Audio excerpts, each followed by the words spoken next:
أعوذ بالله من الشيطان الرجيم بسم الله الرحمن الرحيم الحمد لله رب العالمين باعث الأنبياء والمرسلين وآله الخلائق أجمعين ثم الصلاة والسلام على سيد الخلق محمد وآله الطيبين الطاهرين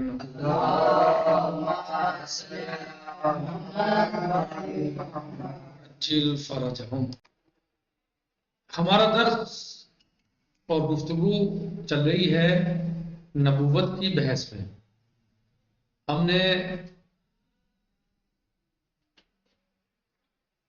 نبوت کے بارے میں، ضرورت نبوت کے بارے میں گفتگو کی کہ نبی کا ہونا کیوں ضروری ہے. پھر ہم نے نبی کی عصمت کے بارے میں گفتگو کی کہ نبی کا معصوم ہونا کیوں ضروری ہے. اگر نبی معصوم نہ ہو تو کیا خرابی لازم آئے گی، کیا مشکل ہوگی. اگر نبی خود گناہ کرے گا تو اس سے کیا خرابی لازم آئے گی.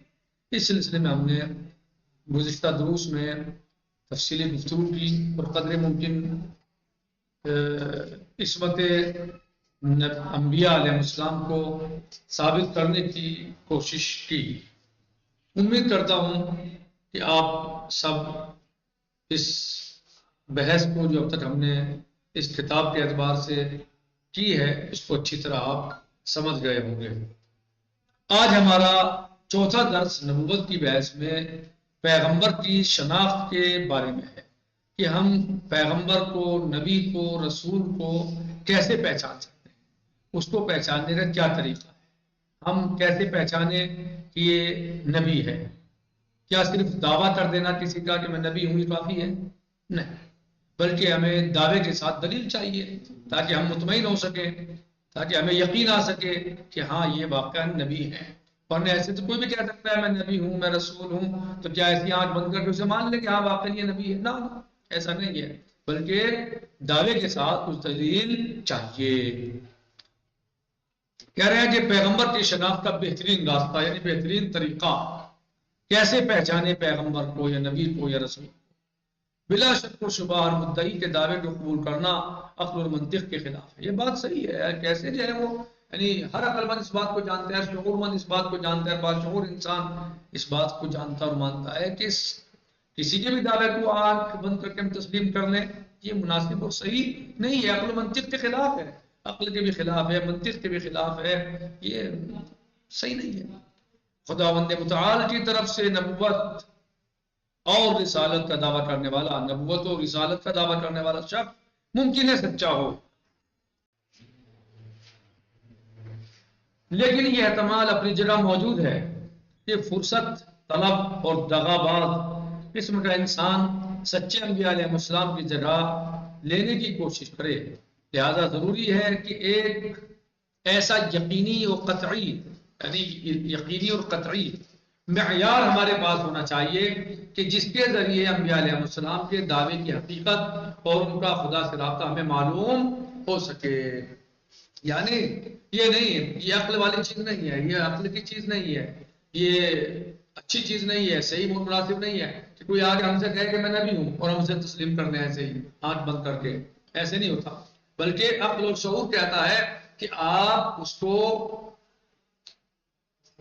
نہیں اسے تسلیم نہیں کریں گے ہم جو ہے، بلکہ عقل و شعور کہتے ہیں کہ آپ اسے دلیل طرف دیجیے، اسے دلیل دیکھیے، دلیل کو پیش کرے تو پھر اسے سمجھیے، دیکھیے کیا واقعا یہ نبی ہے، واقعا نبی نہیں ہے. صرف دعوے کی وجہ سے ہم جو ہے وہ ایسا نہیں کر سکتے کہ دعویٰ کرے تو ہم جو ہے وہ اس کو نبی مان لیں کہ میں نبی ہوں، ہاں ٹھیک ہے آپ نبی ہیں، بات ختم ہو گئی. ایسا نہیں ہوتا، بلکہ ہو سکتا ہے کہ بہت سے جھوٹے مکار فروڈی لوگ جو ہیں وہ اس طرح کے جو ہے فراڈ کرنے والے لوگ وہ کہتے ہیں یار ہم نبی ہیں، ہم رسول ہیں، ہم امام ہیں، تو ایسے کیسے ہوگا. لہذا ایک کوئی معیار ہونا چاہیے. ہاں، لہذا ضروری ہے کہ ایک ایسا یقین و قطعی معیار ہمارے پاس ہو کہ جس کے ذریعے ہم انبیاء علیہ السلام کے دعوے کی حقیقت اور ان کا خدا سے رابطہ سمجھ سکیں، ہمیں معلوم ہو سکے کہ یہ واقعا سچا انسان ہے اور ان کا رابطہ اللہ عز و جل سے ہے. تو کہہ رہے ہیں کہ اس بات واضح ہوئی، یعنی جب کوئی دعوے نبوت کرے ہمارے سامنے تو ہمیں آنکھ بند کر کے مان لینا نہیں ہے صاحب آمنا وسلم آپ نبی ہیں، وہ بس اب آپ کے سامنے آپ کے خلاف بولنا بالکل قطعاً حرام ہے، چلو آپ نبی ہیں. نہ پہلے یہ ثابت ہو جائے کہ وہ نبی ہے پھر واقعا اس کے خلاف بولنا حرام ہے. ٹھیک ہے، ثابت تو ہو سکتا ہے کہ جھوٹا انسان جو ایسا کہہ دے آ کے کہ میں نبی ہوں، لہذا ہمارے پاس کوئی ایسا معیار، میزان، کوئی کسوٹی ہے، کوئی پیمانہ ہونا چاہیے جس سے ہم ناپ تول سکیں، سمجھ سکیں کہ ہاں واقعی یہ نبی ہے۔ پہلے اس مقصد کو حاصل کرنے کے لیے ہمارے پاس مختلف راستے ہیں، جن میں سے دو اہم راستے درج ذیل ہیں جن کو ہم بیان کر رہے ہیں۔ نمبر ایک، پیغمبر کے دعوے سے متعلق دقیق تجزیہ اور اس کی حقیقت پر مختلف قرائن کی جمع آوری، یعنی جو پیغمبر کا دعویٰ کرے تو اس کے متعلق دقیق تجزیہ ہونا چاہیے، تحقیق ہونی چاہیے، دقت نظری ہونی چاہیے، اور اس کی حقیقت پر مختلف قرائن کی جمع آوری، مختلف قرائن، بہت سے قرینے جن سے پتہ چلے کہ ہاں واقعی نبی ہے، ایسی علامتیں ہیں، ہاں ایسی چیزیں جن سے معلوم ہو سکے کہ واقعاً نبی ہے۔ ایک دوسرے، معجزہ اور خارق عادت کہاں، کچھ اس سے معجزہ مثلاً جیسا صادر ہو، وہ معجزہ دکھائے یا جیسے کام انجام دے جو خارق عادت ہے، خلاف عادت جو عام طور سے نہیں ہوتے، صحیح ہے، جو عام طور سے نہیں ہوتے، جیسے آپ نے انبیاء علیہ السلام کی زندگی میں بہت سے نبیوں کے معجزے آپ نے پڑھے ہیں، گزشتہ انبیاء علیہ السلام کے بھی، اور ہمارے نبی محمد مصطفیٰ صلی اللہ علیہ وآلہ وسلم کے معجزات بھی آپ نے پڑھے اور سنے ہیں۔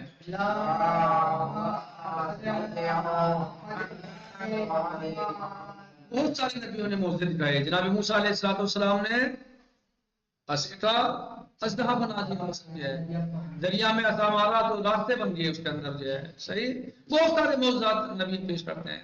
عیسیٰ علیہ السلام کے معجزات تھے، مردوں کو زندہ کر دیا کرتے تھے، یا اور دیگر بیماروں کو شفا دیتے تھے، بہت سارے نبیوں کے معجزات، داؤد علیہ السلام کا معجزہ تھا مثلا، تو ہر نبی کوئی نہ کوئی معجزہ، ابراہیم علیہ السلام کو آگ میں ڈالا گلزار ہو گئی یار مثلا، تو بہت سارے ہر نبی تھے، کچھ نہ کچھ چاہے وہ ان کی ایک ایسی چیزیں ان کے پاس ہوتی تھی یا وہ دکھاتے تھے یا ان سے سرزد ہوتی تھی جو دیگر لوگوں میں نہیں، یا عام طور سے لوگوں میں نہیں پائے جاتے، صحیح ہے، جو انبیاء میں مثلا یہ اولیاء اللہ میں کچھ ایسی چیزیں، کرامتیں، ایسی چیزیں پائی جاتی ہیں، یا اللہ کے خاص بندوں میں، صحیح ہے، تو یعنی جو خلاف عادت ہوتی ہیں ایسی چیزیں وہ پائی جاتی ہیں، تو کوئی معجزہ دکھائی مثلا، ہم معجزہ اور خارق عادت کام، یعنی معجزہ دکھائے، خارق عادت کام دکھائے تو ہم پھر اس کو نبی مثلا کیا ہے وہ مانے۔ جناب عیسیٰ علیہ السلام مثلا گہوارے میں لیٹے ہوئے ہیں اور کلام کر رہے ہیں، انی عبداللہ وآتانی الکتاب وجعلنی نبیا، میں اللہ کا بندہ ہوں، مجھے اللہ نے کتاب دی ہے اور نبی بنایا ہے۔ تو یہ چھوٹا سا بچہ کچھ گھنٹوں پہلے یا کچھ دن پہلے جو دنیا میں آتا ہے، کیا وہ ایسے بولتا ہے، ایسے کلام کرتا ہے؟ کیا وہ انی عبداللہ، میں اللہ کا بندہ ہوں، وآتانی الکتاب، مجھے اللہ نے کتاب دی ہے، وجعلنی نبیا، مجھے اللہ نے نبی بنایا ہے۔ کوئی عام بچہ ایسے بولتا ہے، اب اگر کوئی بچہ کے حوالے میں ایسے بول رہا ہے تو اس کا مطلب یہ ہے کہ وہ بچہ عام بچہ نہیں ہے، وہ خاص ہے، نبی ہے، رسول ہے، اولو العزم ہے، تو کوئی نہ کوئی اس کے اندر ایسی بات ہونی چاہیے جو خلاف عادت ہو، خارق عادت ہو، جو عام طور سے لوگ ایسا نہ کرتے ہوں، عادتاً ایسا نہ ہوتا۔ ہم پہلے معجزے کے متعلق گفتگو کرتے ہیں، یعنی بعض ایسے افراد بھی موجود ہیں جو معجزے کا لفظ سن کر تعجب کرتے ہیں یا معجزات کو کوئی قصہ کہانی یا افسانہ سمجھتے ہیں، حالانکہ اگر معجزے کے دقیق علمی معنی پر غور و فکر کیا جائے تو یہ تمام تصورات استواء محض کے علاوہ کچھ نہیں ہے۔ کیا سمجھتے ہیں؟ بعض ایسے افراد بھی موجود ہیں جو معجزے کا لفظ سن کر تعجب کرتے ہیں یا معجزات کو کوئی قصہ کہانی یا افسانہ سمجھتے ہیں، حالانکہ اگر معجزے کے دقیق علمی معنی پر غور و فکر کیا جائے تو یہ تمام تصورات استواء محض کے علاوہ کچھ بھی نہیں ہے۔ یعنی جو ایسے لوگ ہیں جو یہ سوچتے ہیں کہ معجزہ قصہ کہانی ہے، تو یہ معجزے دقیق معنی پر غور کیا جائے تو یہ سب تصورات کیا ہیں؟ استواء محض ہیں۔ استواء محض صرف اور صرف استواء ہے، دھوکہ ہے، اور کچھ نہیں، دھوکہ ہے۔ معجزہ کوئی ایسا عمل نہیں ہے، کہ جو غیر ممکن یا کسی علت کے بغیر ہو. معجزہ ایسا عمل نہیں جو غیر ممکن ہو، وہ ممکن ہے، اور ایسا نہیں بغیر علت کے ہو بلکہ اس کی علت وجہ سبب ہے. بلکہ سادہ الفاظ میں معجزہ اس خارق عادت عمل کا نام ہے کہ جو عادی و معمولی افراد کی قدرت میں نہیں ہوتا. کیا ہے معجزہ؟ کیا ہے معجزہ؟ کسے کہتے ہیں؟ کیا ہے معجزہ سادہ الفاظ میں؟ معجزہ اس خارق عادت عمل کا نام ہے کہ جو عادی و معمولی افراد کی قدرت میں نہیں ہوتا، بلکہ معجزہ طبیعت سے مافوق طاقت کے ذریعے ہی امکان پذیر ہوتا ہے. یعنی مافوق العادہ ہوتا ہے، مافوق الطبیعہ ہوتا ہے، طبیعت سے اوپر مافوق طاقت ہوتا ہے، کیا عادت ہوتی سے ہے؟ اوپر ہوتا ہے. جی مافوق طاقت مافوق، فوق یعنی اوپر، فوق. یعنی اچھا طاقت سے فوق. اوپر ہوتا ہے، عام لوگوں کی طاقت سے اوپر ہوتا ہے. یعنی عام لوگوں کی طاقت میں وہ چیز نہیں ہوتی، عام لوگوں کی طاقت میں وہ چیز، ان کی قدرت میں وہ چیز نہیں ہوتی. ما فوق القدرہ، ما فوق الطاقہ، یعنی طاقت سے اوپر ہوتا ہے. یعنی عام لوگ سے انجام نہیں دے سکتے، صرف اور صرف اس کو وہی انجام دے گا جو نمائندہ الہی ہوگا، جو مولا عز و جل کا ارسال کردہ ہوگا، نمائندہ ہوگا، اس کا بھیجا ہوا ہوگا، اس کا بنایا ہوا ہوگا. ہر انسان اس کو انجام نہیں دے سکتا. اسی لیے معجزے کے لیے درج ذیل شرائط کا ہونا ضروری ہے. جب یہ ایک ایسی چیز ہے جو مافوق العادہ ہے، جو مافوق الطاقہ ہے، تو پھر اس کے لیے کچھ شرائط ہے. ایسا نہیں ہے کہ وہ ایسے بغیر شرائط کے، کچھ شرائط بھی ہیں اس کے لیے، اس کو انشاءاللہ کبھی بیان کریں گے.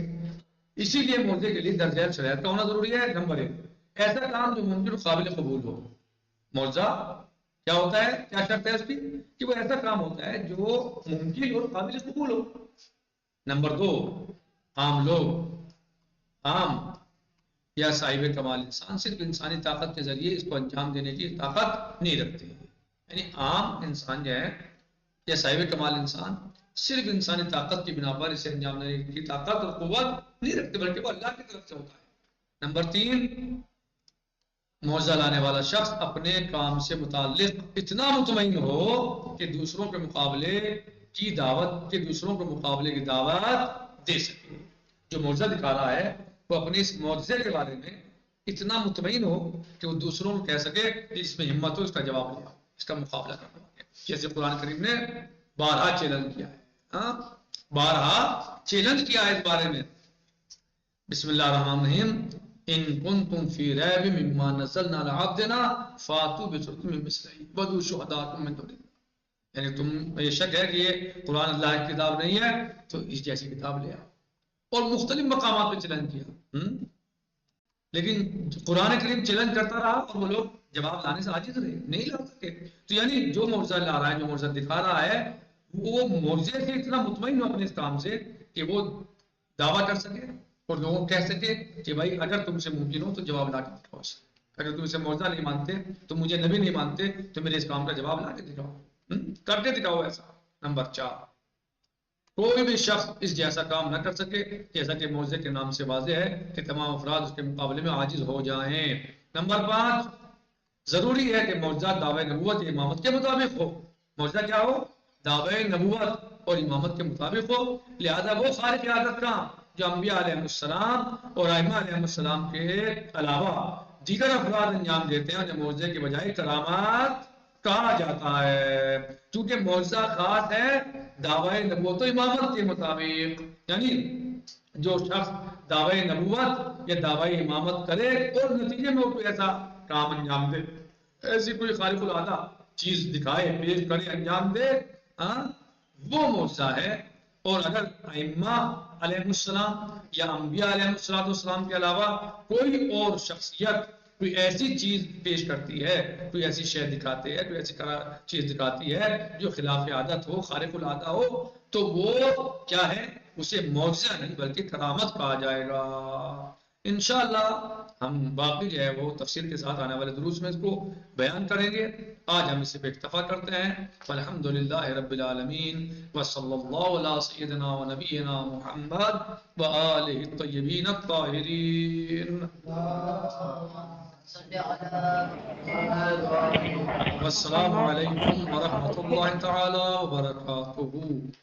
فی امان اللہ. خدا حافظ. مطالعہ کیجئے، مراجعہ کیجئے، مباحثہ کیجئے تاکہ بہتر سے بہتر طریقے پر آپ اس کو سمجھ سکیں. انشاءاللہ فی امان اللہ. خدا حافظ.